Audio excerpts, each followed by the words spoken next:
हो सकते हैं, हर चीज का एक अलग काम होता है, ठीक है।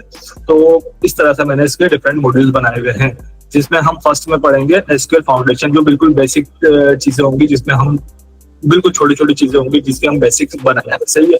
इसमें चीज होगी वो होगी ज्वाइंस। अगर आपको ज्वाइंस नहीं आते ना यूज करना, तो आप बेसिकली क्यूरीज नहीं लिख सकते, ठीक है। ज्वाइंस के बगैर क्यूरीज नहीं लिखी जा सकती। उसके बाद हम पढ़ेंगे एसक्यूएल एडवांस, ठीक है। अब इसमें सब क्यूरीज आ जाती हैं, ये डिफरेंट डिफरेंट चीज है ना, सीटी कुछ फंक्शंस आ जाते हैं, जैसे ये लिखा हुआ रो नंबर हो गया, केस की लॉजिक हो गई, डिफरेंट टाइप की लॉजिक होती है, टाइम टेबल्स दिखे मैंने देखा, वेरिएबल टेबल्स, ये मैं आपको सारी चीजें स्टेप बाय स्टेप गाइड करता चले जाऊंगा, पढ़ाते चले जाऊंगा, ठीक है।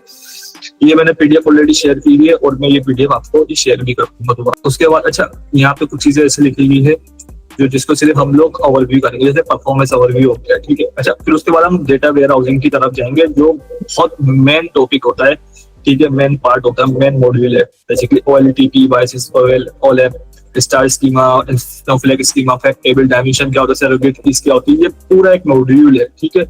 अगर आप कोई चीज नहीं आती तो आप मॉडलिंग नहीं कर सकते, चाहे वो आप अगर डायरेक्ट पावर बीआई में भी करना चाह रहे हो तो नहीं कर सकते, ठीक है। उसके बाद ETL की तरफ जाएंगे, ऐसे करके हमारा पूरा कोर्स कंप्लीट हो जाएगा और एंड में पावर बीआई को मतलब हम पूरा एक प्रोजेक्ट करेंगे जो आप लोग करोगे, मैं नहीं करूंगा, ठीक है। ये आप लोग इस तरह से कैपेबल हो जाओगे कि आप लोग पूरा प्रोजेक्ट इंशाल्लाह ये कंप्लीट कर दोगे। तो अब मुझे बताएं कि आपको ये चीज समझ आ रही है? जी आ रही है समझ। सही, ठीक है। अच्छा, दूसरे लोगों को आ रही है, जैसे मारिया हो गई, रचना हो गई।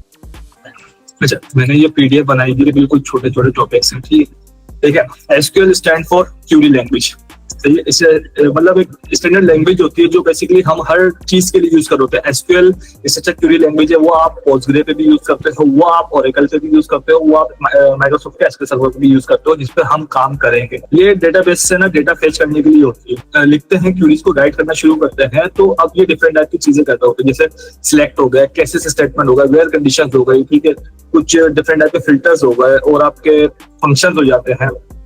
तो ऐसे डिफरेंट डिफरेंट चीजें आ रही होगी ना, ठीक है। अब जब आप एसक्यूएल की तरफ जाते हो, सही है, तो अब लोग समझते हैं कि एसक्यूएल बेसिकली जो लोग फ्रंट एंड पे काम करते हैं उनको एसक्यूएल का इतना